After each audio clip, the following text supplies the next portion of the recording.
just a town hall, so we're just taking us live, so people who are home watching can watch it. Oh, they are watching it at home. Yeah, We might have 100 people watching. yeah.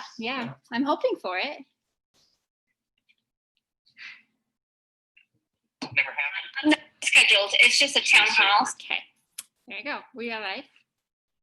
Give me 1 second.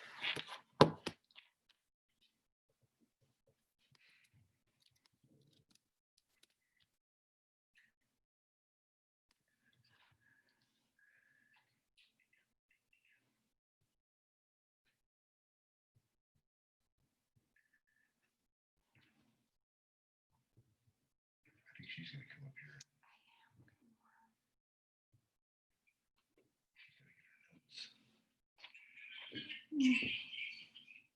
Okay.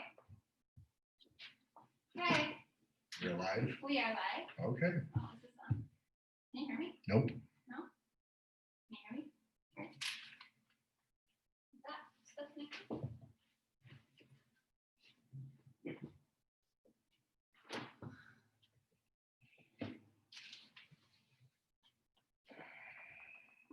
How about now? No.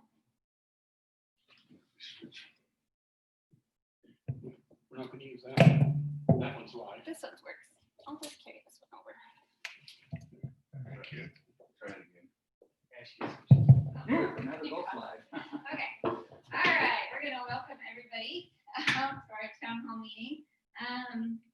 So for those that are listening live, I just want to say thank you to our council members and mayor. These council member Windsor and council member Halverson and Mayor Joe are all part of our municipal utilities committee.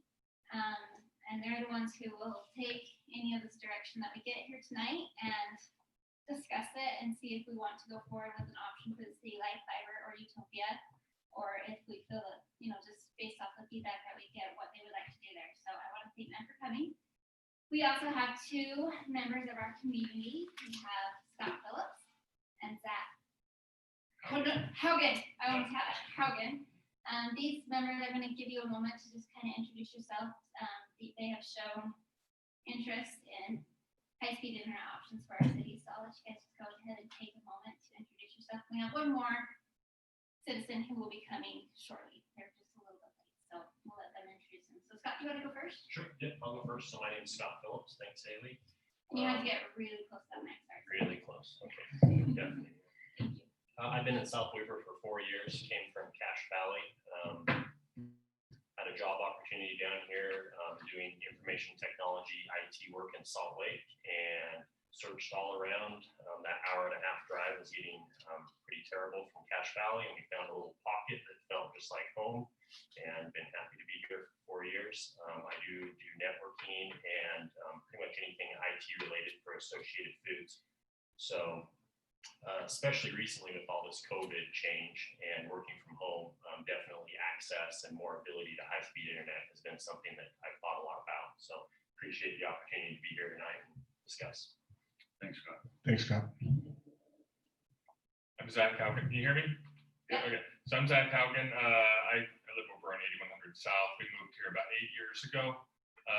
Love it here. I work over at Ascent Credit Union, formerly Weaver State Credit Union. I manage all the business accounts.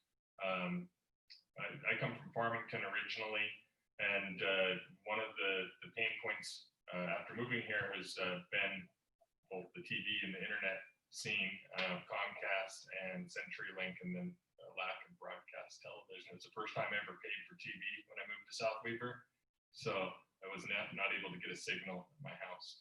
So I reached out to City Council about a year ago. I know that they've been doing studies before then and after then, and so it's been on my radar. And so I appreciate being able to be here and discuss. So thank you. Thanks, Zach. Yeah, no, thank you guys so much for being here. We'll wait for our other citizen when he comes in to take a moment to give his direction, but I'll go ahead and turn this time over to you, Wayne. Okay. Thank you. Good evening, folks. South Weaver, appreciate you being here and maybe online as well. I think it's only fair that we have Mayor and Blair do a little introduction as well.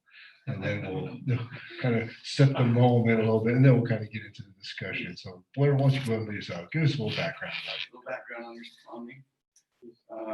I lived in South Weaver about 9 years. I live down on the west end of town, and I too can't get TV off regular antenna. I learned that when I moved here. I'm not very up to date on what fiber is. I've learned a lot in the last few months about what fiber versus, cable versus high speed is, and the pluses and minuses of both. I'm a contractor by trade. I'm a heating and air conditioning contractor and a sheet metal contractor. And so we do use it, but not to the extent that some other people do. So I'm appreciative of those willing to come and help us understand it better and what we can do moving forward. So. And you're a member of the municipal utilities. And I am a Committee member of the municipal utilities. this year, so you're This getting year it I'm new. updated. All right, very good. Joe? I'm Joe Schoblum. I'm the mayor of South Weaver City. I too have a limited knowledge of what fiber is, and hoping to learn a lot this evening. I'd like to thank Wayne and Blair and Haley for all their work with this, and hopefully it will shed some light. And I've lived here 26 years and just love South Weaver. So I just want to do the right thing for our city. So hopefully we can figure out what that is. Appreciate that, guys. As you, me? Yeah. Okay, we well, actually do that. we're pretty lighthearted here, so we're kind of easy going. This isn't going to be really rigid. Wayne Windsor, I'm the chair of the Municipal Utilities Committee. Been the chair for 4 years, at least. Been in South Weaver, gosh, I got to add them all up, 24 years, I think. I am a Chevy man. I don't prefer Fords. What else do you want to know about me? I like that. Oh, you like that one? Okay. Anyway, we like to have a good time when we talk about municipal utilities. One of the things that was brought up, I want to say about a year and a half ago, was a discussion about high-speed internet in our community. Matter of fact, we had a representative from Utopia come and do a presentation, and it created a buzz. And so we've had some discussions. But before we get into our discussion tonight, a little maybe some background for the community, maybe some education to get everybody on the same page. The discussion we brought up was fiber, but really our discussion tonight is about high-speed internet access. Fiber is just one means in which to get high-speed internet access. We'll talk a little bit more about fiber and what other means are. But the objective of this discussion tonight is to discover what's the best for South Weaver City regarding high-speed internet service. This discussion should be more of a discovery and learning phase. We're not going to be making any decisions tonight. No decisions have been made. No money's going to be made. It's more like, what do we have? What are our options? What's coming down the pipe? And what do we think is in the best interest of our community? So the opening discussion is, does South Weaver City have sufficient options for internet service, or are current options limiting or insufficient? That's kind of a governing question. But before we answer that question, I first want to ask the panel if they'll consider what options are currently available in South Weaver City. Who'd like to take a shot at that? So I took a couple notes here on the most common ones being Comcast, right? CenturyLink, and those are the two in-ground options. So Comcast would be over coax, CenturyLink would be over the phone lines, and then your wireless options, there's quite a few. I don't know particular names, but maybe some other folks might use those wireless options and might know better than me, but there is some satellite options as well in this area. Rise broadband is one of them. Yep. So we currently have some means right now, and one of the things we've heard is it's too costly or it's not fast enough. So what are different ways that we can receive high-speed internet? Not just what is currently available in South Weaver, what are other options out there besides, I'm going to call them cables in the ground? And then maybe we could talk a little bit more, what are the Comcast, what is that device that runs in your yard and connects to your house and all the different boxes? What is that called? What does that mean? Is that fiber or is that something else? I'm setting you guys up. I can answer my own question, but I'm setting you guys up. So Zach, why don't you take it? You're the IT guy. You fill in the blanks for me, okay? All right, All right, so if you're connecting to the internet, typically you have a modem or a router. And so, like Scott said, if you're through Comcast, it goes through a coaxial cable. Okay. You're going through CenturyLink, it's over a phone line via a DSL connection. Both of them have modems that connect to the internet. If you have a wireless option, then you would have a receiver, same with a dish. And then there might be some other options, some kind of self-service, might be a minority option in the area. so elaborate a Can little you, bit. Go ahead. sorry, real quick, can you guys all go really closer to your mics? We can't hear you. Sorry. Sorry. Thank you. So elaborate a little bit more about that wireless. And is that like your cell phone? So there's different types of wireless. Cell phones, one type. When your cell phone communicates data, it actually goes to a tower, which then goes to a satellite and goes to somewhere else in the world. With companies like Rise Broadband, they also have towers, and it works kind of the same way, where you have to be in range of the tower to send and receive information, but it's not exactly the same as a cell phone signal. They on the wireless for Rise like that, they put a receiver on your roof. Not doesn't look like satellite dish. It's actually a receiving antenna that then goes down into a modem in your home and then transmits wires. Okay. And So the characteristics of these things we've talked about, the coaxial cable, the wireless with the antenna, what kind of speeds are we talking about? That's another thing the community's heard about is speeds. And what do we refer to as speed? yeah, so primarily your upload and download speeds obviously going to be important. Of those three options, the wireless, the phone lines, or the coaxial cable, the current wireless situation really requires line of sight, like Rise Broadband, which would be difficult in our area, especially with mountains on both sides of us. So you'll see people with dishes, and when I was in Cache Valley, I used to have Rise for a lot of years. And I guess I don't want to call it any particular ISPs, but anytime you're dealing with a wireless connection that requires line of sight, there's a lot of limitations. Weather can be a factor. Working from home for me, it just wasn't cutting it. So the wireless line of sight current options, are not great. CenturyLink, on the other hand, is a reliable connection, but at least in my area, I'm a West Ender. The fastest they can do on the West End is 1.5 megabits download. That's really not going to cut it for me either. So for me in my neighborhood, it's pretty much Comcast. Again, I guess not to call out particular ISPs, but I think it's, most people love to hate Comcast. It's a difficult situation, but it's the situation that I have for getting high-speed internet in my neighborhood. For me, there's not a lot of competition. So some of my coworkers that live in other cities that do have more competition, it's interesting that Comcast provides different rates for them, right? They know they have us, right? That being said, I don't find it too outrageous. I can do my job just fine with Comcast. They do offer multiple tiers. I've used multiple tiers, anywhere from 60 megabits download up to they do have a new gig offering in our city. So you can go up to gig with Comcast. Yeah, I'm going to pause on that one because I want to come back to that one in the future, but that's a good aspect. Now, when we talk about these downloads, you talk about download and uploads. Obviously, that's bringing data in and sending data out. We're talking megapixels and gigapixels. One of the things I've understood is everyone says, I want more speed. I want more speed. I want that 1 gig service.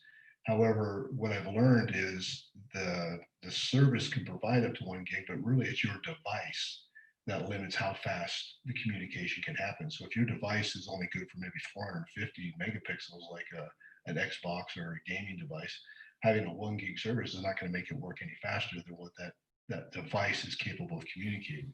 If you want a 1 gig service, you're talking computers that could cost you somewhere to $10,000 to $15,000 to be able to have that 1 gig speed service. So oftentimes, faster capabilities doesn't always mean you're going to be faster with your equipment. It depends on what your services are.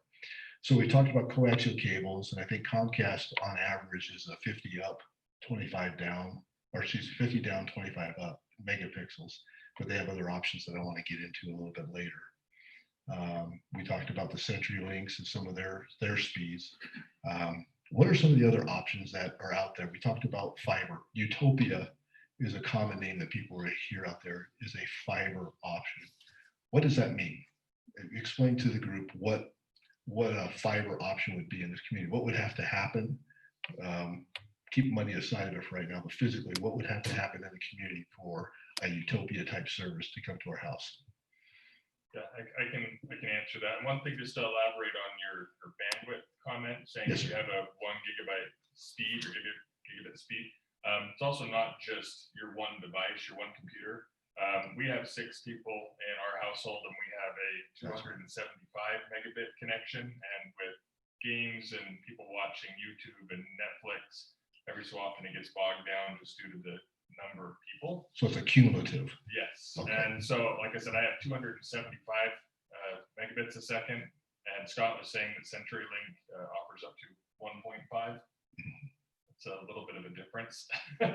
So, but going back to fiber, yeah, to have fiber available to people in the community, they would have to lay new fiber optic line to connect the different residences to the main line. The difference between fiber and something like Comcast with the coaxial cable is you use light instead of electricity, and it can function a lot faster with their receivers.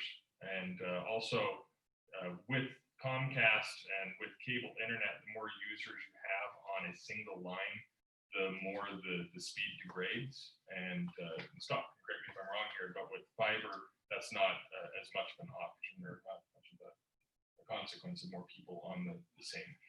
Actually, I did hear a report, if we're using some experiences, Brigham City, I understand recently, it's a relative term, in the last 5 to 8 years, has installed a fiber option. And what I've heard of theirs, when everybody got on it, it became very slow because everybody was on the fiber system. And so that was a detriment. The more people you put on doesn't mean everyone's going to get the same speed. Like you were saying before, you have 5, 6, 7 devices in your house. They're cumulative, and that adds up to that total bandwidth that's available. That's the bandwidth of the cable itself. Mhm. Assuming with Brigham City, it was probably due to so much information going through not the lines, but probably to a central hub where it just couldn't process. It's a similar experience. I don't know what the public can remember, but when we had this pandemic we're going through, and people were encouraged and everyone stayed home, that at least I found my service to slow down. I'm on the Comcast Xfinity option, which I think probably the majority of the city is. I found that my service was interrupted and actually lost service from time to time. And in talking to some representatives, that was because the system wasn't intended to have as much people that they had on it.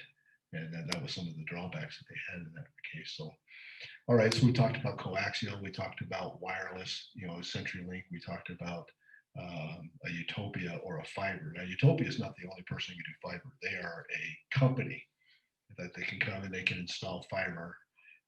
Their model, if the city was to choose to go with a Utopia type service, what they presented to us several last year was around a $60, $65 charge per household.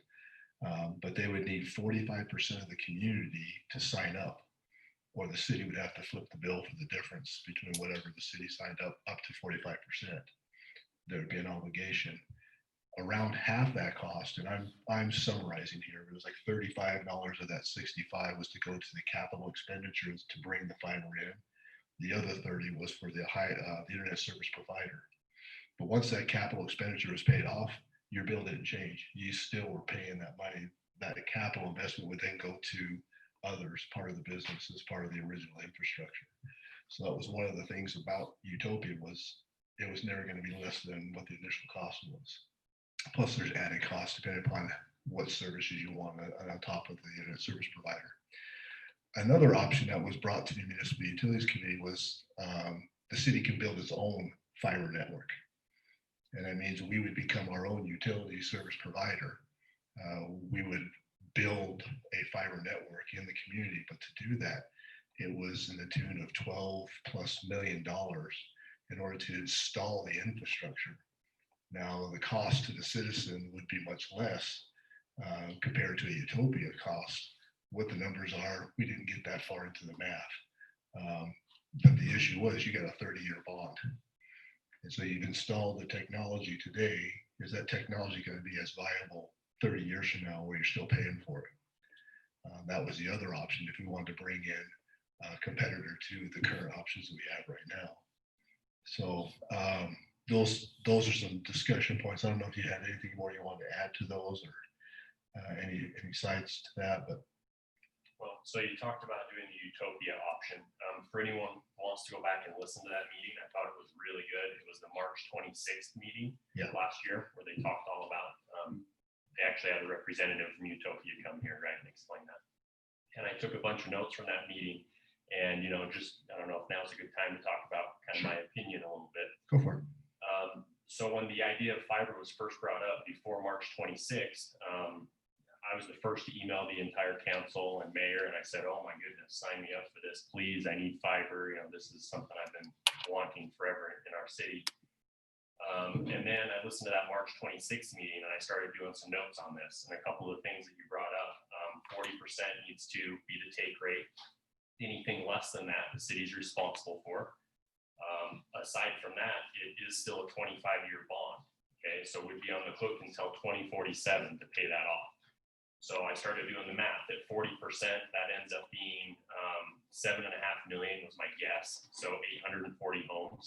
And if we didn't get that, the city's on the hook for that. So then I got thinking, well, you know, with our budget and our little city, does this make sense for us? Right. And, you know, I don't know if now's a good time to talk about some emerging technologies as well, like 5G and satellite internet. But I started thinking 2047, holy cow, our city should not be bonding for something clear out until 2047 when I feel like there's going to be comparable options, better options maybe, that make the idea of digging up and putting this fiber in the ground all over our city irrelevant way before 2047. So I did a flip-flop. The interesting thing is I did mention I'm in IT, I work from home, I rely on my internet. I literally can't do my job without my internet. So if the city were to do fiber, I would be the first one to sign up. I would love it. I would sign up for it. My personal opinion, though, is it's not a financially responsible decision for our city. Well, it's a good segue. Let's lead into what those emerging technologies. You want to take one of the other? You want to take 5G? I was going to ask if anybody knew about satellite or the 5G, just because it's, I mean, I've done some research on the Starlink and its limitations and what it has, but does anybody have any more information than that?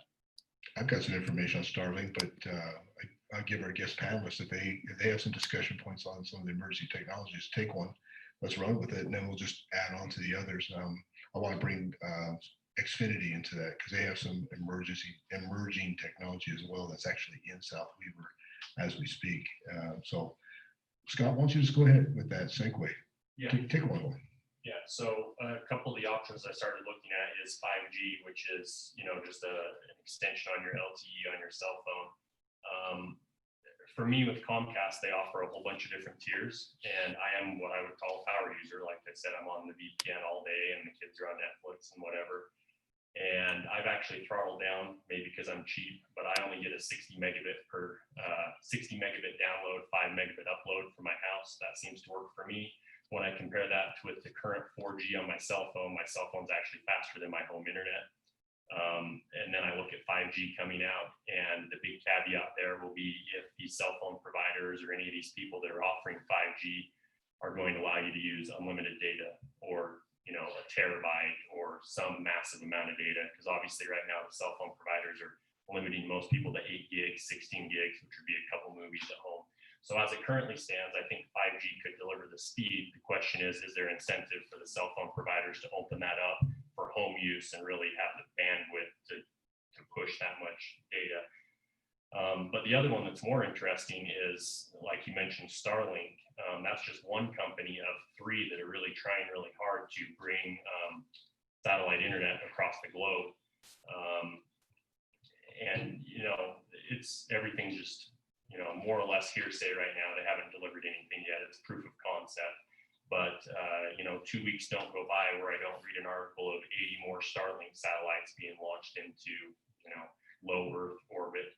So Scott, I'm going to interrupt you real quickly. Just no, it's fine. I just, for the benefit of the public listening in and here, let's do a little background as to what Starlink is. And again, from my limited research, and this is just online, it's a constellation of satellites that band together, constructed what they call, it's being constructed by SpaceX and to provide a satellite internet access. Right now, I understand there's like 540 satellites to date. Well, to date on which this was posted on the internet. I don't know what that date was, but like you're saying, they're launching satellites. I think they launched some satellites like 3 weeks ago. It's the last launching I saw, June of 2020. But there's like different internet networks that use those satellites. There's a Viasat internet, HughesNet internet, and then there's the SpaceX satellite internet. The SpaceX one that we're talking about under Starlink was a 1 gigabyte per second within a 1 year availability, and it would enable access to the relatively free global internet. But there's some question: is it really going to be free? You know, it might give you access to the internet, but what you want to do on the internet is going to cost some additional money. It is available in Canada and in northern U.S. In 2020, and they're looking to expand it in 2021. I think the intent of the Starlink was to get it to some of these rural communities, these rural areas that don't have the cell towers or the 5Gs to be able to gain access. So they're trying to build this satellite network. But the idea is they're building a network and they're going to make it available.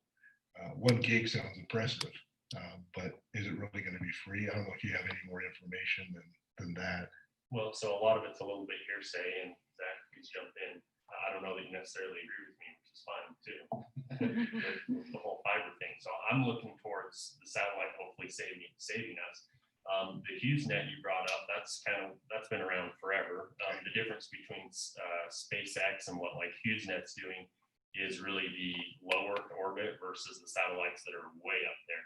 So HughesNet has massive latency meaning the amount of time it takes for a command to go from my computer to where I need to go and then get a response back. So for instance, like online gaming or like important critical work stuff that needs to go back and forth, you have a lot of lag with something like HughesNet. So the idea with SpaceX is to have low Earth orbiting satellites. So a lot of the news is you can see them, you know, they're so low, they're, you know, flinging around the Earth.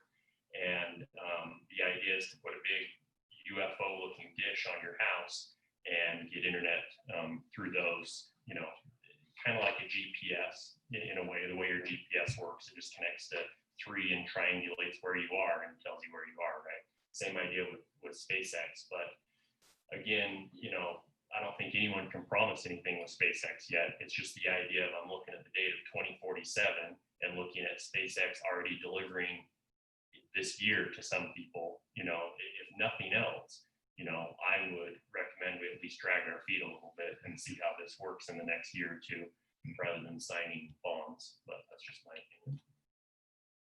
And everything that Scott said is absolutely right. Yeah, and actually with those satellites, if they do work as intended, if you are doing a video conference call or something with somebody over in Europe, it actually could be a faster connection potentially than a landline that goes under the ocean, just due to distance. The downside I see potentially is currently it's almost a monopoly. And so they promise about $60 a month right now from what I've been reading online. But I don't know if that $60 a month is going to stay that way. I don't know if there's going to be more people that you know, decide they want to jump into the game and launch their own satellites, or again, if there's any other future tech that, you know, comes out. And so I really don't have the best answer. I mean, that's why we're having this discussion. But right now, our current options aren't sufficient. And I don't know if it's best to wait a year and a half and see if the emerging tech is what we want, or if it doesn't work out, we've wasted time. I don't know the best answer to that. Well, it's I've been holding off on this other one. Maybe Scott, you might have more to add to this, but I had a conversation with a Comcast Xfinity technician who actually lives in our town and is actually beta testing their emerging technology. They call it the Nest. And he was kind of funny. He says, "I'm testing the Nest," and it's called the Test Nest. But it's It's something that Xfinity is working towards, wherein, how do you describe it? You would have like a receiver in your house, just like a smoke detector, if you will. It becomes part of your house. And from there, you've got it's not coaxial cable, but it's Like a mesh network. it's like a mesh network, but you have to rewire your house and it becomes part of your house. You don't take it where you go, but it's part of the emerging technology with smart TVs. They said they got Samsung under contract, and if you had a smart TV in the last 2 years, right now you can hook right up to it. What they're trying to do is right now, Comcast has a 1 gig up, 1 gig down service, and you can get that right now. What it would be is like a box. And the way you described it to me is everyone knows like a Fire Stick. You know, when you put the Fire Stick and you plug it into the USB port of your smart TV, it's the same thing. You get a box, you plug it in the wall, you connect it into your TV. And what they're trying to say is to get people to use the apps from your smart TV, and you subscribe to the apps to watch your television, whatever television program you want. If you want the History Channel, or if you want this network or that network, you pay for the different networks, and your bill can be apportioned to how much you want to watch. So right now, the newer generation, the younger generation, that's second nature. That's how they watch TV. They don't watch TV like us old grandpas. It was interesting the way he described it. It says, when we were growing up as kids, I remember you didn't have remotes. The remote was dad saying, go up there and turn the channel, put Benny Hill on, or go up there and turn the volume up, or turn the volume down, or move the rabbit ears. That was the remote. It was me or my kids. The way he describes it is for the older group, it's the same thing. You can actually talk to the box. And the way it's set up is you just talk to the box and say, turn to Benny Hill, or turn to the History Channel. And the box hears it, and it automatically does that. So it's the same thing as the old remote, where you tell your son to get up and go turn a channel. You're talking to the box. And so they're working across generations with this emerging technology. And that's the first step. They're working with contracts with LG, and he mentioned some of the other TV manufacturers. But once these devices are all set up with the apps and the app downloads, then the next step is to go to the Nest. And the Nest will be able to have 5 gig and 2 gig, and you can pay for the different levels. But that technology is here today. He says the fiber's in the ground. It's in South Weaver right now. He says no one's more than 1,000 feet away from fiber. Now, I challenged him on that because I have a couple areas in the city that don't even get Comcast, can't even get that a service. And he says, yeah, they recognize that. They're working to build that as well. But to your emerging technologies, I think Comcast recognizes that they too need to be competitive with the fiber options or the 5G options or the Starlink options. And the prices they're saying are very competitive as well. I don't want to quote costs because I'm going to misquote and someone's going to quote me and we're going to get wrong, but it goes to the emerging technologies are to the point where do we really want to invest in something for 30 years when 2 years from now there might be a better option that doesn't cost as much. So go ahead, To Scott. add a little rebuttal to that, the problem with the way Comcast works, they may have nodes or hubs that have fiber in the ground. I was going to ask, can you turn the air on? Yeah. I'm cooking over here. But ultimately Comcast uses coax cables to get into your house, right? If Yeah. we did something like Utopia, it would be fiber into every one of our houses, and that's a different ballgame for sure. Comcast, the best they can do, to my knowledge, is using a technology called DOCSIS 3.1. They can do gig down, but only 25 megabits up. Yes, currently. So, But if you get that box, they say they can do 1 gig up and down. That's what I don't, that's what they're telling Yeah. us. So that's why I'm trying to I'll understand. believe it when I see it. Okay. I don't know. That's a Okay. tough one. If they can do Okay. that, that'd be awesome. I understand, right, they only advertise that for their business tier as well, and I think that's, So- again, I don't want to quote stuff, but it's 3 figures a month to start. Yeah, when I looked into the Comcast gig, it was over $200 a month. So I mean, it is. I was getting, maybe I'll have to do a little more research, but I was getting a little bit different picture than that. So that's good that we got some comparable notes. We got a comment from My name is R.L. Culp. I live here in South Weaver, And I've been interested in getting fiber or something that's faster than what we have. And right now I'm currently using Comcast Xfinity because I think that's the fastest thing that's available for us right now. But I've wondered if it was, and this is something that I guess could be researched later, but I've wondered if more than one company could use the same fiber. If Comcast currently has a fiber option within their cable, and we're only 1,000 feet away from fiber to any home, then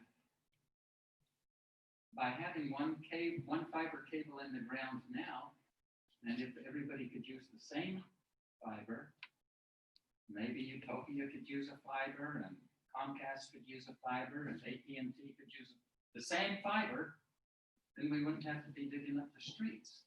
Well, it can be done if Comcast would allow it. Because Because Utopia does bring in, I think it's 11 or 12 Oh, do they? different users in that fiber. Utopia wouldn't be the ISP. Utopia Yeah. would help facilitate the bond and get the Exactly. $30 a month in perpetuity to keep the fiber going. Yeah. And then there's a whole bunch of different ISPs, internet service providers you can choose from, which is great to have. It's great, options. and that's why if Comcast would allow it on their fiber, it could be done. But it would, if they own the fiber, that's the tough part. Yeah, I actually went to Utopia's website today and I pretended I was living in Layton just to see what their options are. And there are 6 different options for the random address I put in, where here in South Weaver, mainly it's CenturyLink or Comcast, so you have 2, and they're not even the same tier of service. No, they're not. So you have one option. If you know what you want, you have one option. I don't know if anybody looked at those results from the one survey. I mean, granted, it's not a huge number of responses, 260 responses, but 80% were Comcast. 12% was DSL or CenturyLink, and then a few others, a couple percentages. So let me ask the panel just a general question. Regardless of what's high-speed internet options available, how do people, well, I shouldn't ask it that way. Let me phrase the question this way. What do the majority of people use high-speed internet for? Is it for their gaming, movies, television, internet access? Yeah. Or is that the Well, primary I role? think everybody's house is different though. I mean, I use it to upload plans. Does I mean, is it, I'm an uploader. yeah, And most people are probably downloaders because they're downloading movies and games. so does that make a difference? Does uploader Yeah, take it more makes- bandwidth or takes more memory? I mean, like uploading on CenturyLink is impossible. I can't, and you would know, I can't send a set of plans across CenturyLink on a DSL modem. It'd take all day. Okay, Cable's the only option I have here. Even, so I've had Hughes Network as well, and you can't, it's just not enough bandwidth to upload. It had plenty of download, Hughes did, to watch a movie, but So- it's not. so does the media make a difference if you're a high data user? We'll say you're uploading a lot of documents. Does it make a difference if you're using 5G or a wireless, or would it be better to use something that's like a fiber of some sort? Does it make a difference, guys? IT guy. Well, I was just looking here. I mean, when you talk about where the most data is being used in a house, it has to be video. You look at like YouTube TV, Sling TV. I just did a quick search and you're using 7 gigabytes per hour if you're streaming in 4K. So, you know, I'm always using about 1 terabyte a month. Sometimes I go over. Another thing we haven't talked about is Comcast does have a hard limit of 1 terabyte. And if you do go over that, you pay $10 per 50 gigs. So I've had overage fees into the $200. So, you know, I agree. If you're serious about internet or work from home, I mean, we do have one option currently, which is Comcast. But if you had another option than Comcast, what medium would work best for that high data load? Is it more of a fiber, is it, or would a wireless work for you just the same? Well, it depends on what the wireless can provide, you know. 'cause Thank you. The promise is that the wireless is going to be able to be as good or better than fiber. So I guess it was a set of question that it's regardless of the media, it's how fast that media is able to transmit the information and the latency with regards to the lag time. Is really what's gonna, and people who are gaming, lag time's bad. You do a joystick move and you have to wait a couple seconds before your guy does what he's supposed to do, and you get wiped out because the automated intelligence is taking you out. I can understand the frustration. I got a couple gaming kids and they tell me all about it. They need faster speed, so. The other thing is with wireless options, every so often you have the potential of it dropping a connection to it's called a lost packet. It's how information is sent, where that is less likely over Mhm. a line of whatever type. So line of sight, weather issues would be a detriment to a wireless option. Especially with the current wireless options. The satellite should be better, yet Yeah. to be seen though. I see. There's no argument that fiber is, great technology, and as of today, probably the best superior way to get from point A to point B the quickest to go over a fiber line. So this is an opinion question, and opinions vary. You ask this, as many people as you ask the question, you're gonna get as many different answers, but what do we think the likelihood of fiber being the go-to technology 30 years from now would be? I mean, put your crystal balls out and kind of speculate, but do we think fiber is here to stay? It's gonna be the same great technology 30 years from now? Or do you think the rate of change with the emerging technologies, there's gonna be something better in 5, 10, 15 years? I think that it's going to be a mix. It's the same thing where you have companies that still use fax machines when most people haven't touched a fax machine in 10 years. I touched one this morning, come on. Okay. So, You're but saying your age again. I'm just kidding. I still use Pony Express, but no. So there's always going to be somebody that uses it, whether that is over that minimum requirement where the city would have to subsidize it in 15, 20, 25 years. I think that's the real question. I think in the next 10 years, you'd be fine. But beyond that, that's where my crystal ball goes dark. So I had a Facebook memory from 8 years ago where I was celebrating that I was upgrading to 5 megabits per second download. And it got me thinking, that was only 8 years ago, and we're talking a whole lot more than 8 years. And I've over 100 times my internet connection in 8 years. Yeah. So the other point I was thinking is fiber is not unique to Utopia. My father lives down in St. George, and CenturyLink in their neighborhood decided it would make sense for them to offer fiber to people's houses, and everyone in the whole neighborhood signed up. So just a thought is we have CenturyLink already connecting to most houses, given it's not fiber, right? We discussed how it's really slow, 1.5. But what if the city could put pressure or incentivize for a whole lot less than partnering with Utopia and say, hey, CenturyLink, there's a business opportunity in our city. Our citizens want fiber. CenturyLink doesn't always have to be slow. We're picking on them a lot. In our city, they don't offer anything other than 1.5 megabit. But like I said, in my dad's neighborhood, CenturyLink is, a gigabit. So when I go down there and work at his house, CenturyLink's the best thing ever. So. Appreciate that, thank you. We got a question from the, Yeah, there was a question on talking about uploading and downloading. Is streaming considered either of those, or is it its own thing? Streaming is typically downloading. That's you getting a constant stream of information from a website or a provider such as Netflix. And so you'd be downloading continuously and say streaming. Okay. Which I think is why people like Comcast heavily skew their internet offerings to download speed. Like, you have 250 megabits download, but I'm sure you don't have more than 10 megabits upload.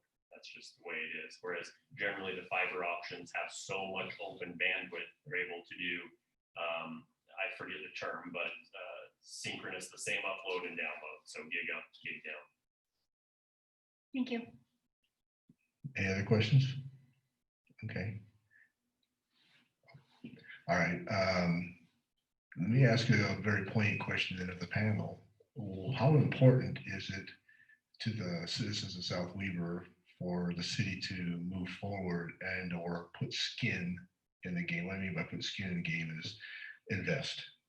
Is it, the relative importance for the city to put up some dollars in order to get the high-speed internet options to the citizens versus allow the technologies to come in on someone else's nickel and provide that competition? where are we at? Is a need that we need to do something? And then with that, invest, or do you think the options are going to be enough that we don't have to invest? The options will be made available to us.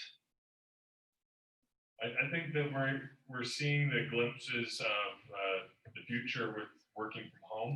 And we are primarily a residential community. And so I can only see the need for having a quality internet connection to increase here in South Weber. We've had development come in, and we've had more houses. We haven't really, I mean, as far as I'm aware, Comcast, except for what you said, hasn't really invested too much to increase our speeds, or with the more people here, lower our prices. And so I think having a secondary option would be great, one that is high quality. I don't really consider the current option of CenturyLink to be a high quality option. It's definitely a budget option for somebody that really only wants to do email. If you want to watch any video at all, it's really not an option for you. So we really just have Comcast. And my bill is $140 a month. That includes some TV, but I have a basic package. I looked at their website, and for just, if I were a new person, then it would cost me $70 a month to get less than what I currently have, because I've been with them for 8 years. The people over in Layton right now are paying $60 a month. I just think we need faster, better options here for long-term growth. Or else it's going to be a point where people will look at their different options at some point and say, I can't live in South Weber because the infrastructure isn't up to snuff. And I can't wait for it. So having options and the need for options is a priority, is what I heard you say. Okay, Scott? I don't disagree with that entirely. And like I said, I would be the first one to sign up for fiber. So I would be one of those 840.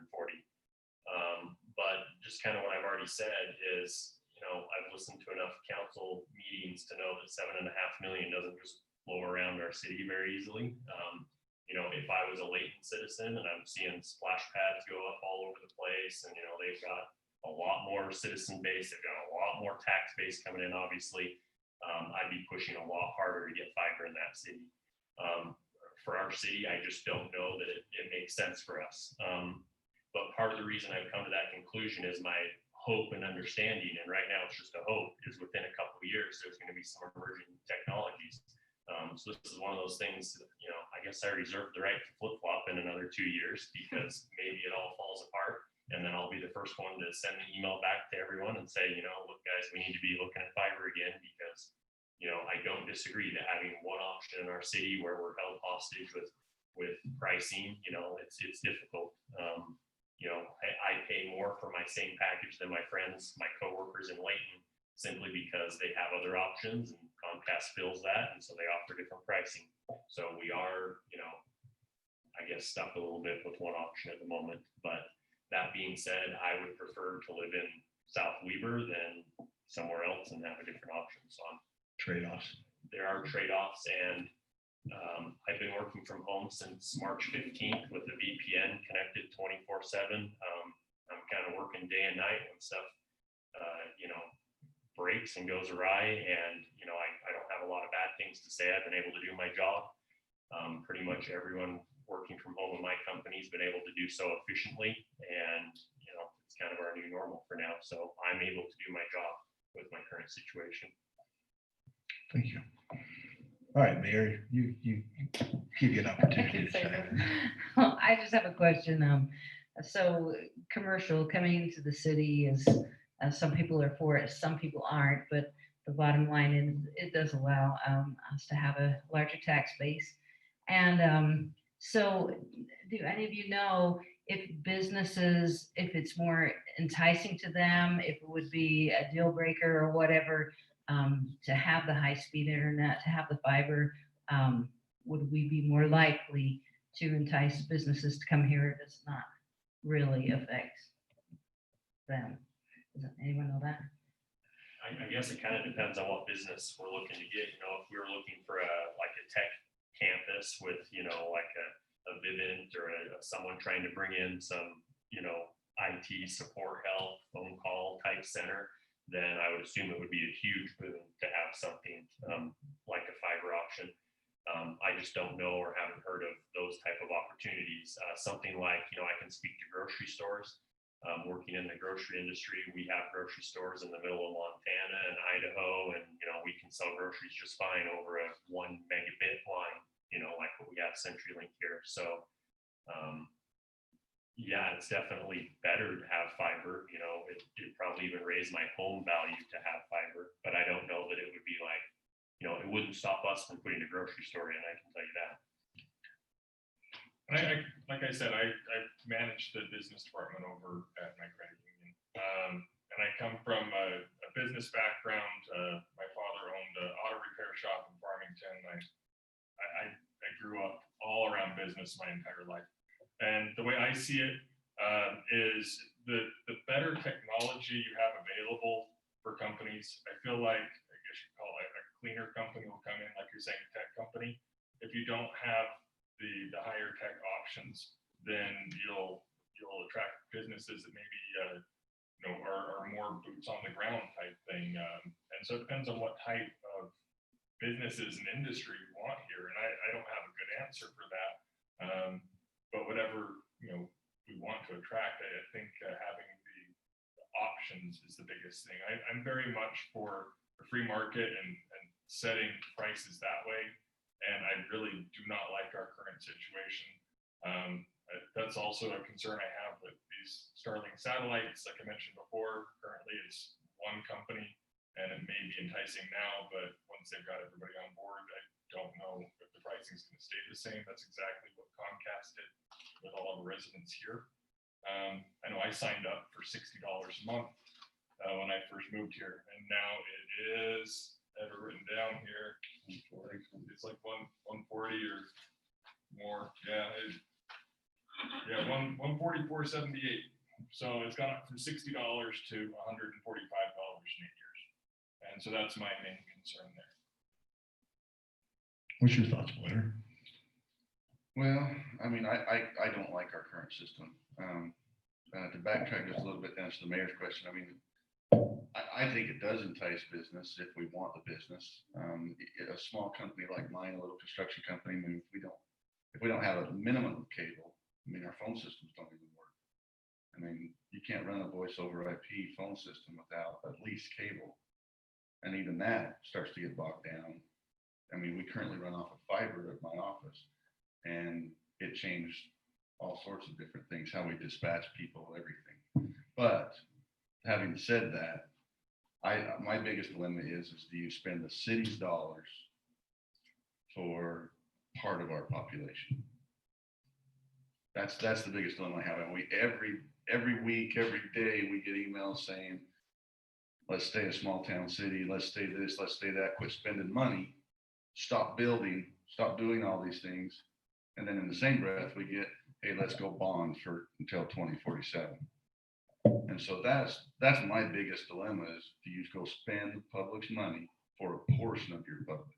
And that kind of money, we haven't bonded for something like that for a small portion of our city in our history. And so it would be a big expense to bond for that and to only give that. I mean, unless we had huge response saying 80% of this city is going to sign up and 80% wants this, I would have a tough time doing that. We did have a survey. Yeah, and there was only 260 responses, and 80% says yes, we want it. But that's out of 261 responses. That's what I was just referring to. Is it? I mean, yeah, we have overwhelming those who want it. Those people are in this room.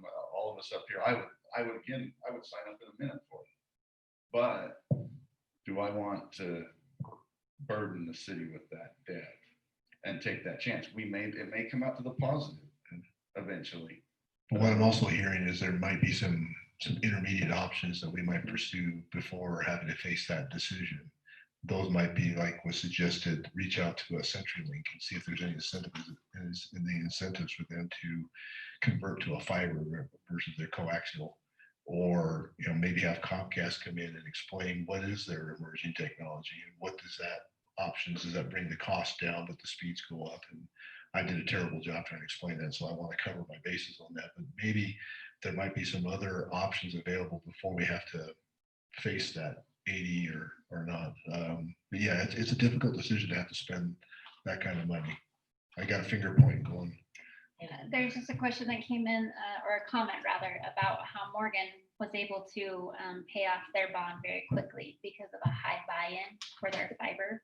And was wondering your perspective on the possibility of that happening here in South Weaver. So, I don't mean to answer that, because I asked that question very specifically, and when Utopia came, I struggled with the cost they were saying that South Weaver would have when Morgan, I mean, it was more than double for South Weaver. Morgan was 2.5 million, and yeah, they broke even after 1 year. And so, I mean, that I should say they broke even. They didn't pay for it. They went into the positive because they had the high buy-in. Is what the So there was 2.5 million, 2.5 million. was but we what were they at said. 12 million. Well, no, we were at 12 was our own Oh, infrastructure. gotcha. I can't remember. I think it was it 4.5? It was something. I just did some napkin math with the amount of houses being 840 and then it being $30 a month. And that comes out to 7.5 million. 7.5 million. That was the total length of the bond, though. I think that our initial cost was like 4.5 million or something like that. But they gave us the number. It's not in there. I couldn't find the actual number that they said in that meeting, but it is. So just a point of clarification, the Morgan model, they brought in Utopia Mhm. or they did their own fiber? They actually. I think they did the Utopia. infrastructure for it. They actually did Utopia because that's one of the reasons they were, in my opinion, they wouldn't agree to this, but they're already coming down this way. Why not hit South Weaver up on their way? And we didn't buy, and they still went to Morgan because Morgan was already under contract. Okay. But to me, the infrastructure is already there. You can see what's running down the highway right now. Why is that not lessen the expense for us? And that's where I struggle. And maybe we need to have that comment. You can go ahead. Do you want to say something? Yeah, it's already down 89 and it's going down 84 now. And so I'm going, it's wrapped around this when you would think that initial cost would come down. If it would come down more like Morgan, it would be a lot more entertainable type number. Yeah. Is that So- Utopia then? That's Utopia. I'm just going through Utopia's spreadsheet. And it says Morgan City was 2.5, Layton City second half is 223 million. Payson is 3.5 million, West Point 7.2 million. And we are about a little bit more like West Point. So that number is probably closer. Just a follow-up question for you, Scott. So that was how many, 800 and how many households? Yeah, so it wasn't broken out exactly in that entire March 26th meeting. There was never a definitive dollar amount. So the closest I got was their percentage of how many houses. So I wrote down 840 homes and then $30 a month. And the problem with that is it doesn't even end when you hit 2047, is my understanding. They collect the $30 a month in perpetuity. Yeah. And I get that. I mean, they have to maintain a new house. They guarantee to go out and dig the line and connect all the new houses and everything. But I mean, we're talking about that $30 would be a burden on the citizens forever, plus the additional bond that we have to do until 2047. And for citizens, you would have the $30 and then for the fiber, and then you'd have your ISP costs on top Which of that. averages only about $35 a month per gig, which is awesome. So that ends up being about $65 a month. And numerous different ISPs kind of fight over that price. So I think that's about where most people are at.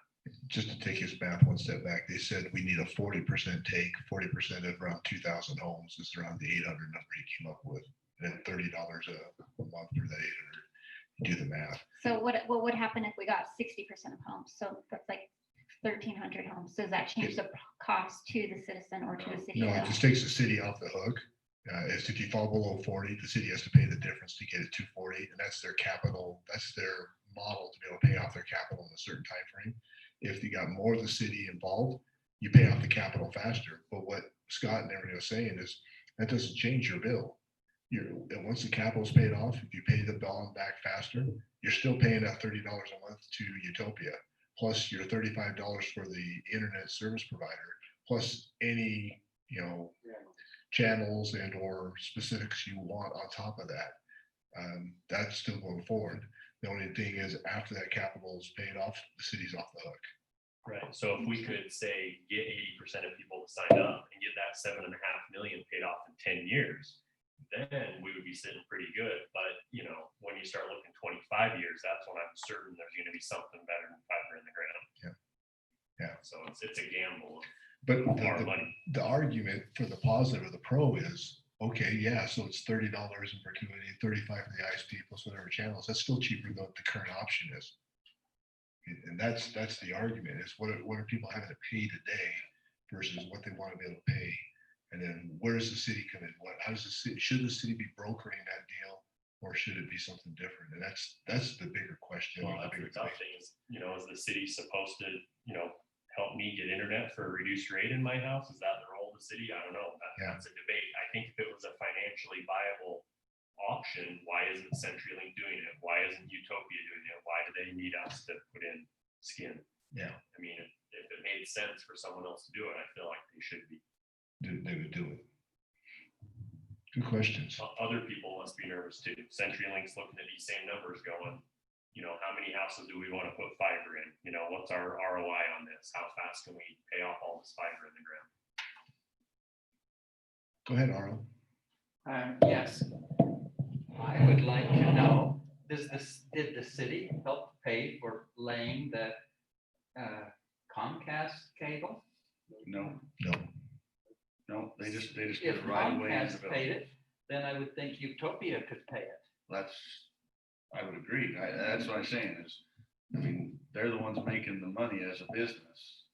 It's a hard, I'm curious about the biggest thing from this meeting so far, I'm curious about the CenturyLink fiber. Because I'd forgotten that it is, I mean, in the neighborhood we're in St. George, they have CenturyLink fiber, and I hadn't even thought about that.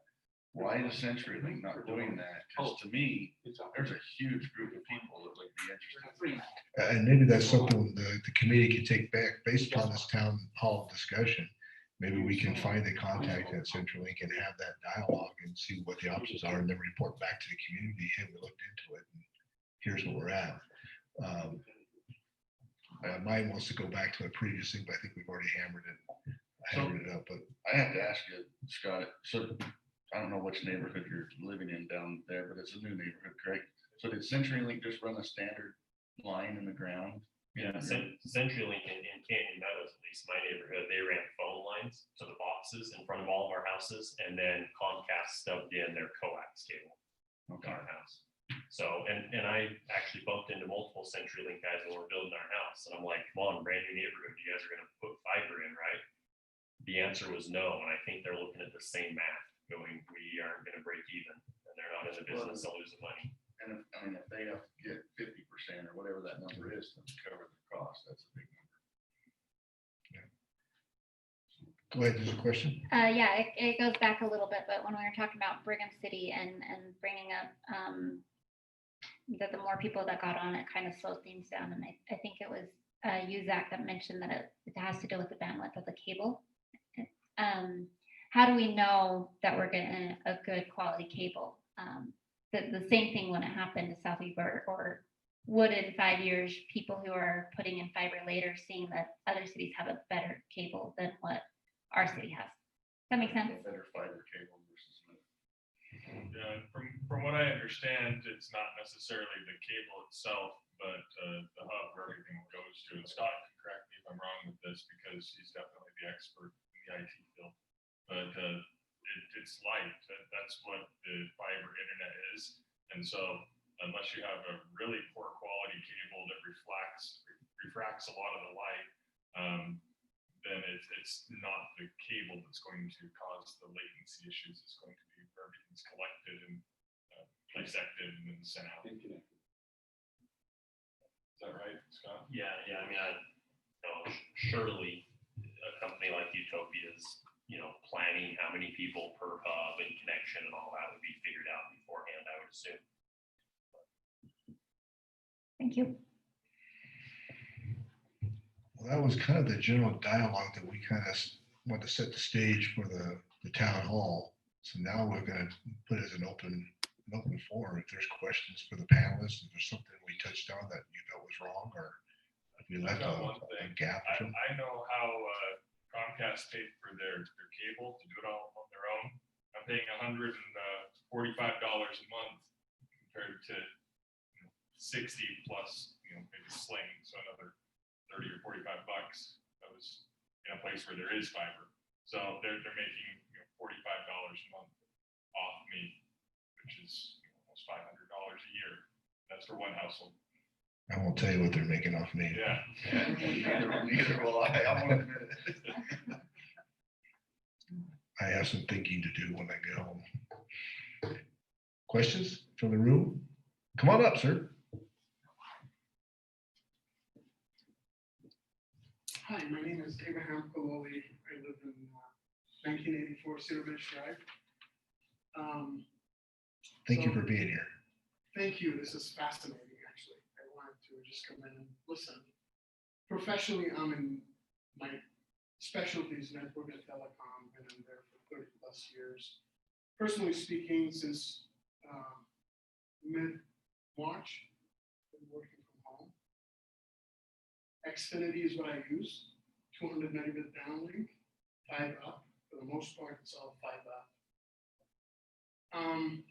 And just wanted to share some technology with you as a citizen and just kind of see if there's a way to maybe introduce more competition, because CenturyLink and Comcast are sitting in a very good place, to be honest with you. I would want to beat them today because there's not a whole lot of competition. And to your point earlier on Xfinity, that technology, and I can't remember the protocol name, it will come out of prototype in about a year. Yes, sir. The uplink and downlink are one. The technology changes in the house. The box actually would be a different box. They don't know the actual pricing model yet. Yeah. That's what they're working on. In terms of technology, fiber optic is something that will be around for a very long time, because the speed in which the data transfers is speed of light. And until you break that barrier, all the hardware and everything that we see around us will improve, but they cannot break that speed of light barrier. So it'll be around for a very long time. You just have capacities going up because the hardware that's at the end of that fiber cable changes all the time. In fact, it changes 4 or 5 times every 5 years from a technology standpoint. The 5G, as I was hearing the conversation about 5G, the 5G today with the spectrum that FCC has allocated to everybody, and that's the carriers are the 3, 4 actually big ones. 2 of them have quite a bit of spectrum, so they can do quite a bit of stuff. But the actual antenna, the speeds that they actually market this stuff, and they say you could transmit 1 gig, 1.2, sometimes 1.7 gig, are optimal at 700 feet away from the antenna and at an optimal direction of the antenna. But they don't talk about those things, right? In fact, there's a very nice protocol right now going on in Salt Lake City around Maine. If you go up Maine, you turn on 2nd South, you'll see these nice light poles. They're black. They look like a light pole, but there's no light on them. That's Verizon testing to see where do they want to put those antennas and what the traffic pattern looks like. So at an optimal, it's at 700 feet.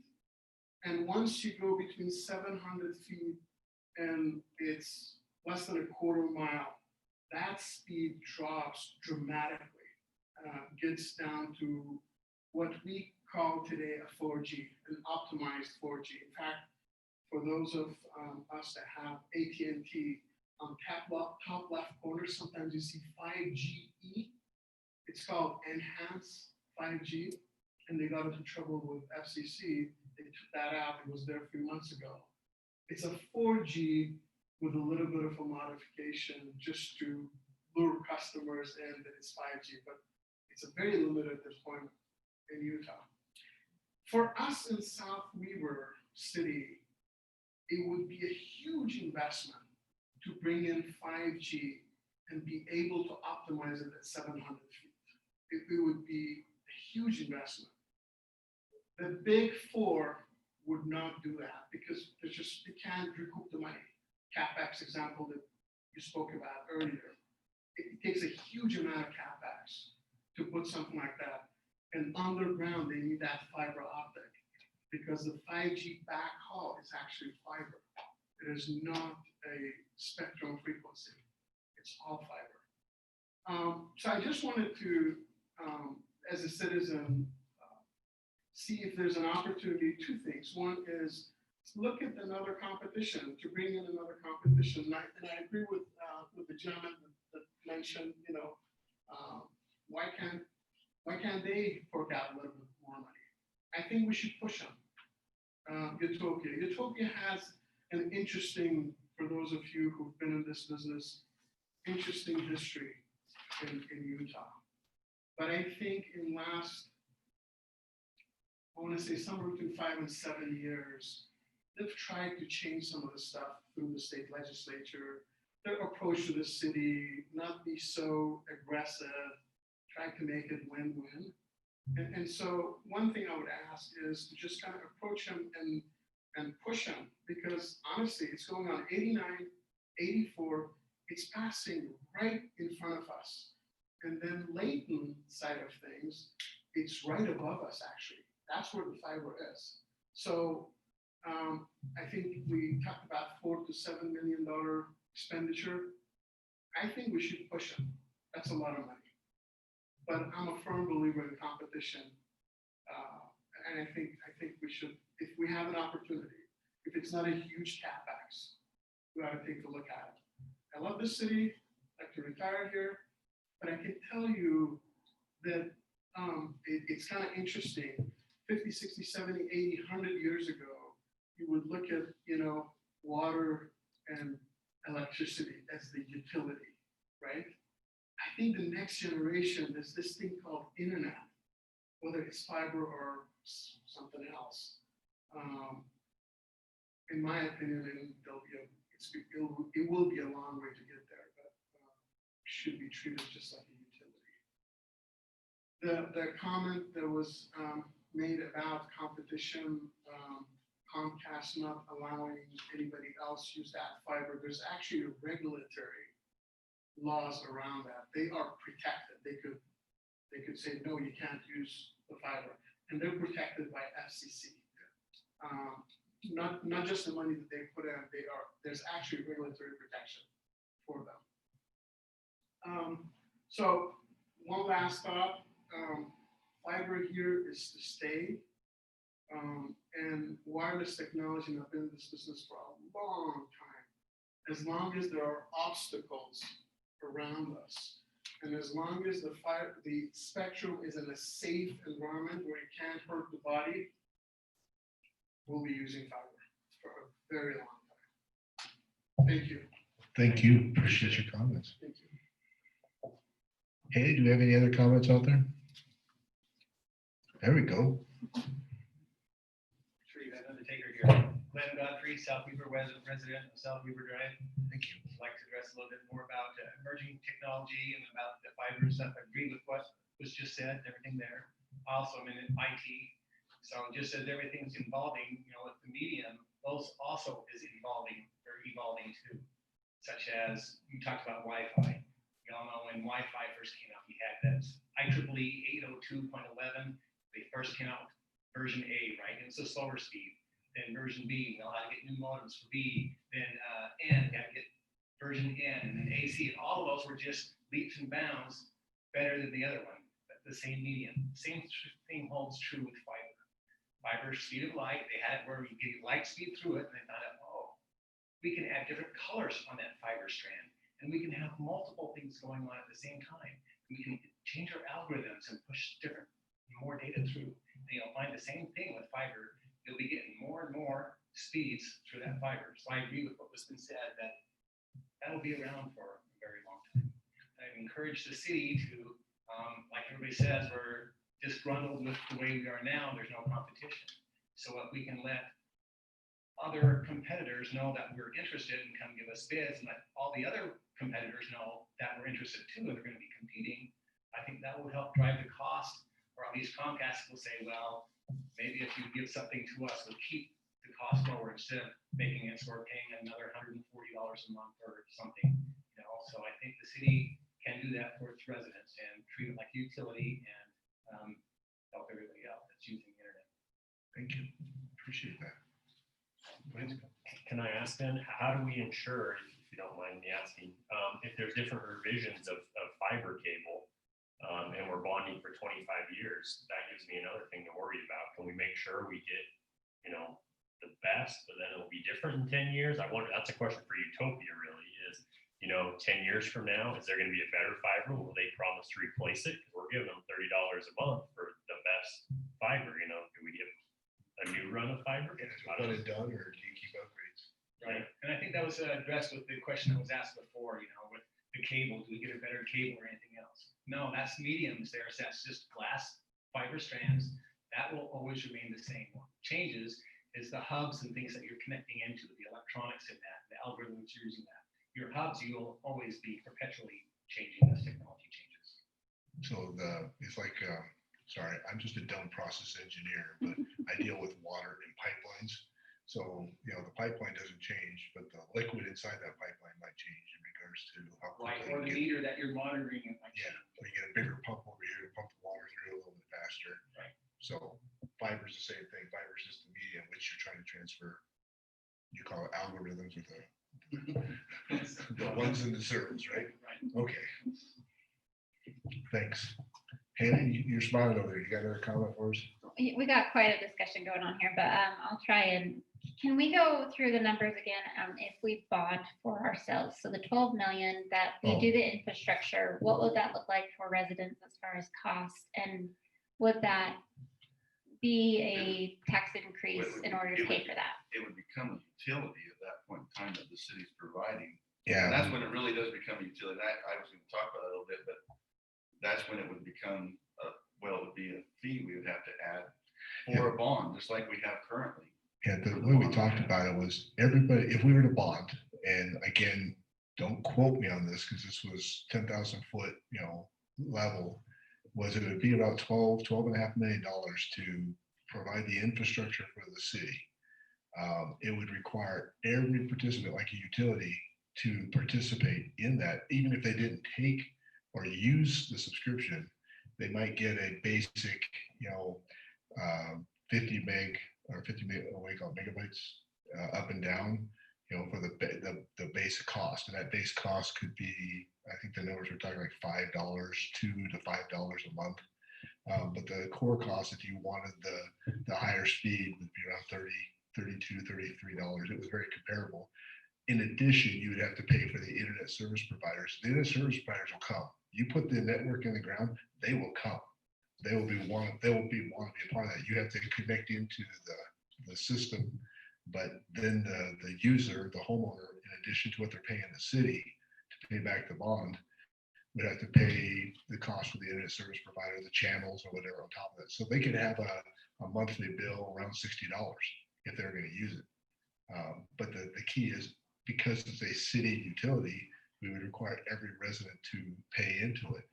The benefit from the city, though, is because utility, once the infrastructure is paid for, now the money, you know, you can come up with a different pay scale or infrastructure. You don't have to pay back the capital, so you can lower the cost, or you can take that cost and invest it into the system. You're going to have O&M expenses. Somebody digs up a fiber, you just don't splice it. That's one of the issues about fiber. It's just not that easy to splice a fiber back together and get the same consistency. But again, I caution the numbers because we were talking, you know, 10,000 foot, we hadn't really fine tuned it, but that's what they're talking about. It becomes a competitive model to a utopia, just another way of doing the same thing. Instead of putting the money in Utopia's pocket, you're putting it in the city's pocket. Well, the responsibility as well. If something breaks or a new house, we'd have to have like a department that runs out and Oh, connects yeah. houses. It would be a whole department, but that was the discussion we had at my home before I came here is when does, and it was briefly talked about here, is when in our, because it was my kids, you know, they're in their 20s, and there was a lady sitting there who was in her 30s, and they're saying, well, it's about time for this to become a utility. we expect it. And so it's not that far. I can't remember who said, someone made that comment, but it's not as far out. To me, it seems like it'd be far out. Why would I want that as a utility? But to the next generation buying homes and that, I think it is an expectation. There's no doubt about it. They think more about that than I think about water shares. So when I built my That's house, it.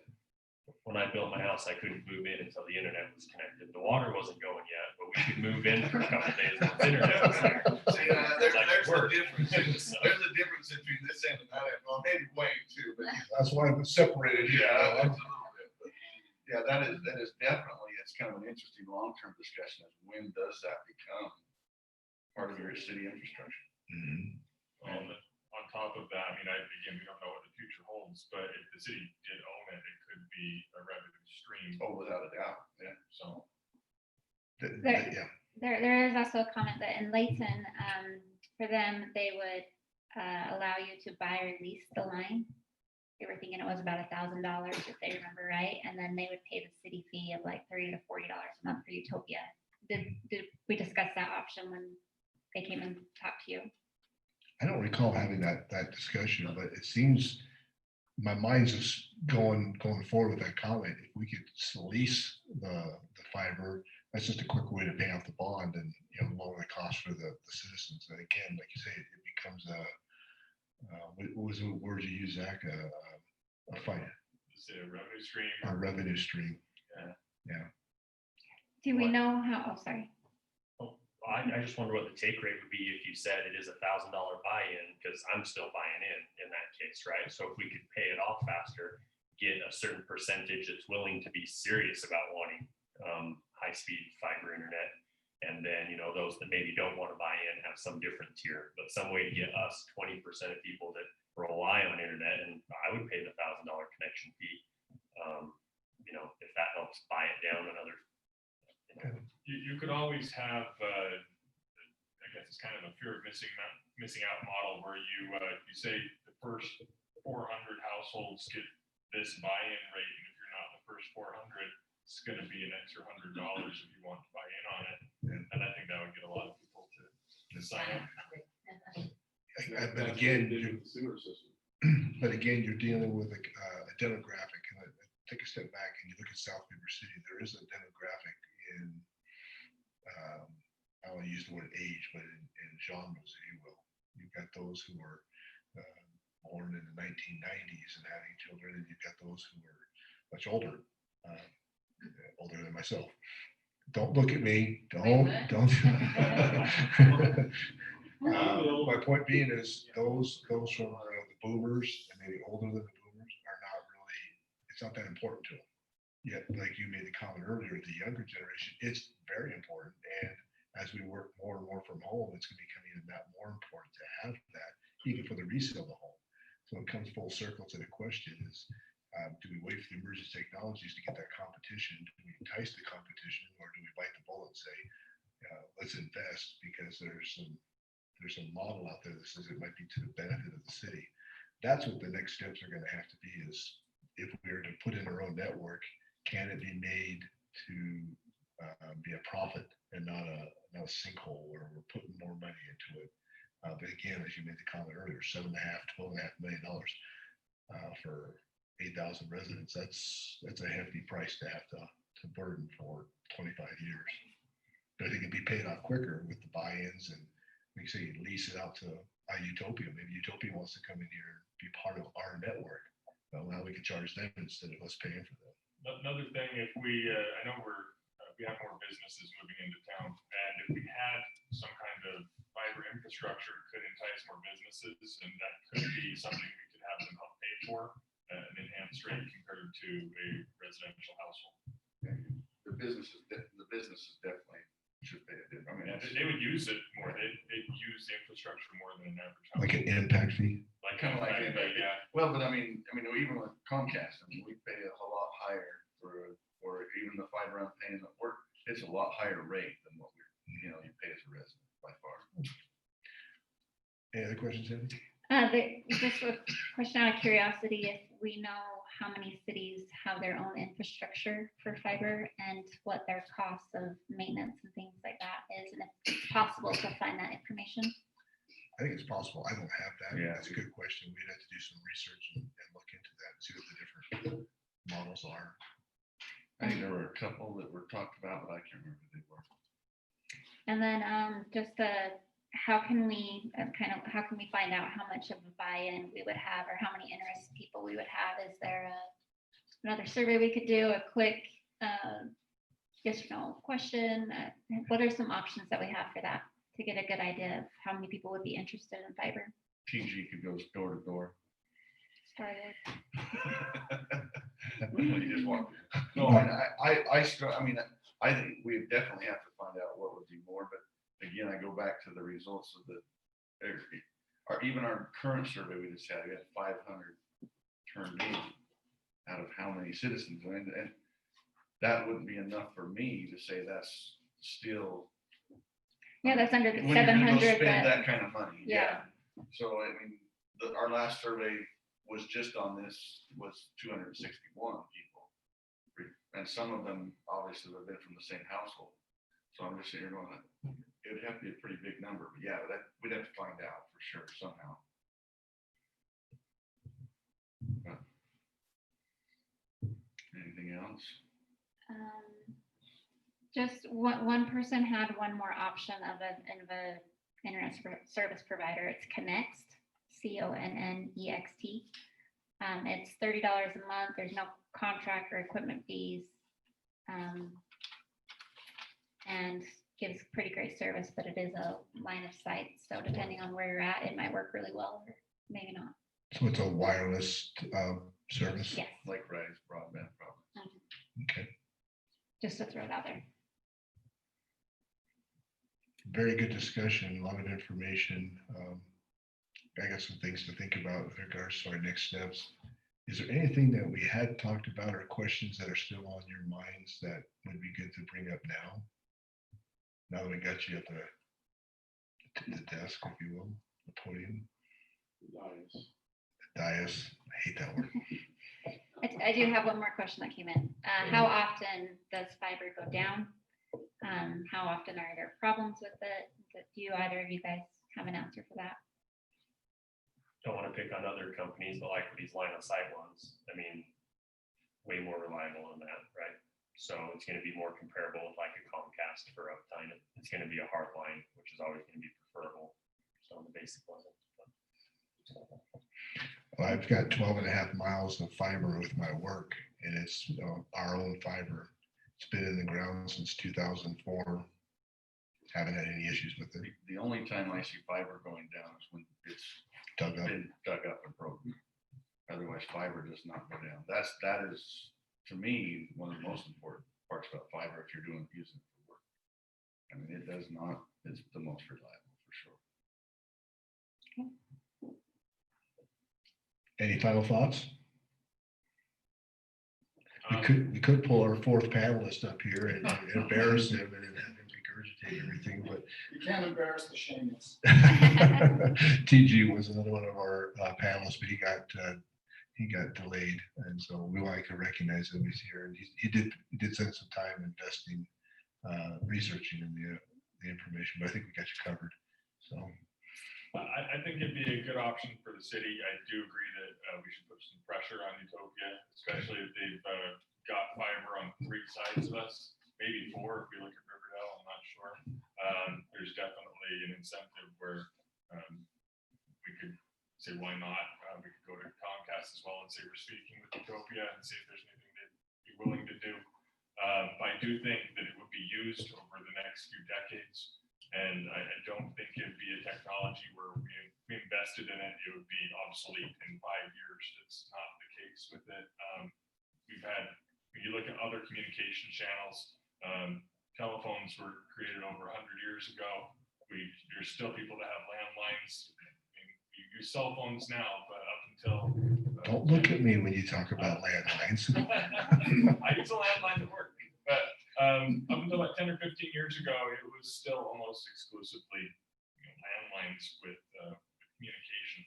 And so I think that fiber is an option that's going to be around for a long time, like was mentioned in the comments, that really you can't go much faster unless we have some kind of new tech that breaks the speed of light. What's restricting with it is just our current technology to decode it, so to speak, and send it out to the next location where it needs to go.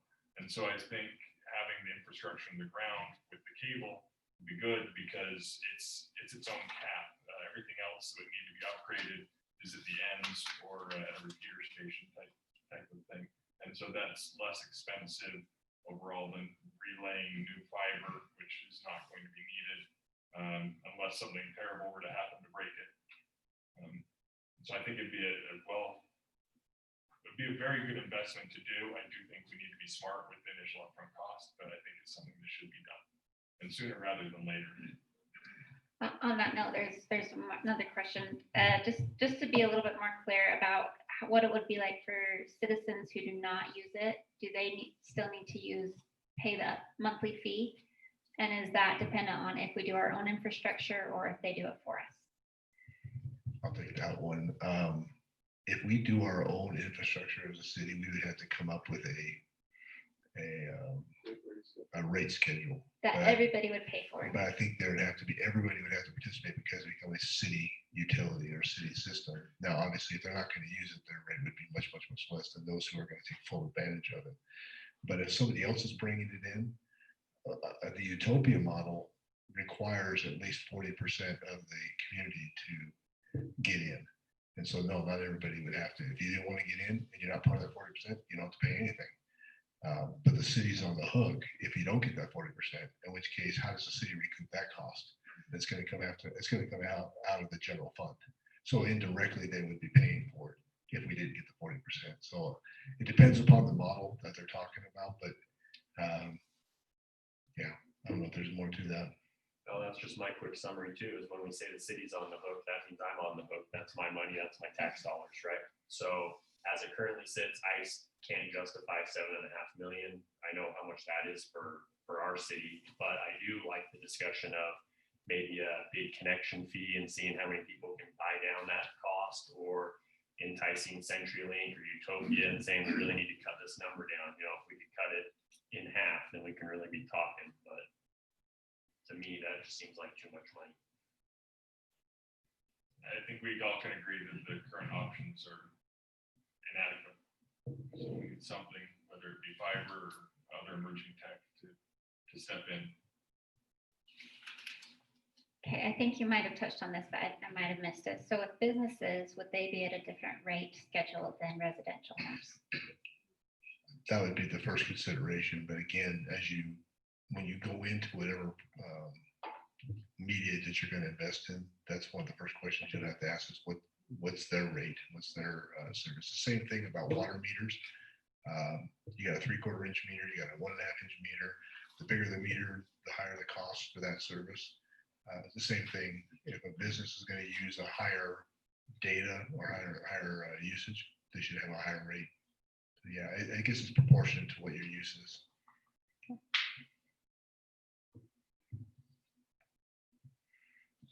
Any other last thoughts, Blair? No, I think it's been very helpful to just hear everybody's opinions. So, because one quick thing I did, so at the open house, I thought, and it made me start thinking about it. I had 5 individuals tell me that they do not even have the internet in their home. And so that is one thing which surprised me.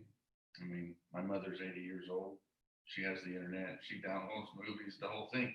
So I mean, there is some generational thing to that, but it made you think of, I mean, should those people be paying for us to get fiber, for me to get fiber? And so that's what started me down that road of, where should we go with who should pay for this and how should we? I do like the idea of talking about an initial buy-in. And I think we've got a lot of points that we can take back and try to pursue to see what we can do to lessen the expense and the cost. And we're just trying to get our arms around the situation and start pursuing the options. Well, I just want to thank those who are up here today, the panelists and the committee. Appreciate the time and the thoughts and your wisdom that you were able to share to the public, and those who came here also shared your wisdom. Much appreciated. TG, we'll have to get you another time. We'll put you on the spot. Haley, do you have any last thoughts for the panel or anything else? I mean, this is the inaugural town hall discussion. Hopefully we measured up to what the expectation was. We hope to be able to continue these, maybe not the same subject, but to engage with the public and just have these roundtable discussions, learn more about the wants, needs, interests, and what's out there, and hopes to be able to make better decisions on the public's behalf. So thank you for setting this up, giving us the opportunity to be here. And I'm sure there'll be more discussion to come.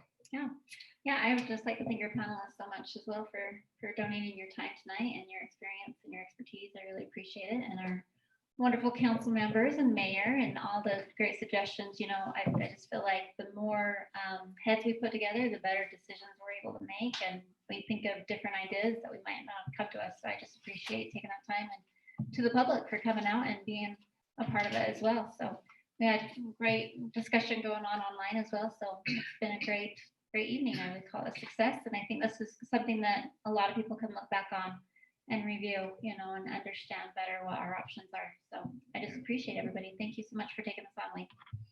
Thank you very much for having us. Thanks, guys. Okay, with that, we will end it. You gonna end it? All We're right. ending.